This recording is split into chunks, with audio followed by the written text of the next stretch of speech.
Sikur të thot dikush, unë t'i vjedh ca para, të pasurohem, pastaj pendohem.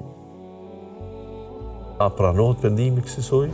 A është e mundur që njeriu kur e ka në vetdijen e tij peshën e mëkatit dhe e bën mëkatin, aso koha ai, pra, duke e bërë mëkatin ose pa e bërë mëkatin, e mendon po ashtu edhe faljen, sikur të thot dikush, unë t'i vjedh ca para, të pasurohem, pastaj pendohem.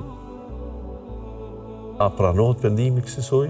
Për dallim prej atij tjetër që në fakt nuk e ka menduar pendimin, po thjesht i ka kthyer punët e veta, interesin e vet, ka vjedh dhe aq. Ka pi alkool dhe aq. Ka bërë këtë prej mëkateve dhe nuk ka menduar që ndonjë ditë do të jetë pishman për veprat e tij.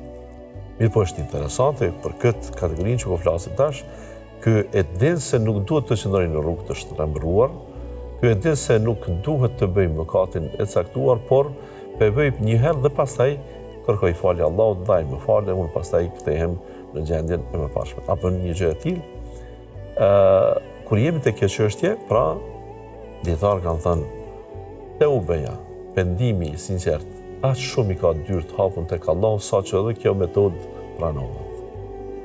Mirë po vetëm një gjë duhet kemi kujdes. Cila është ajo?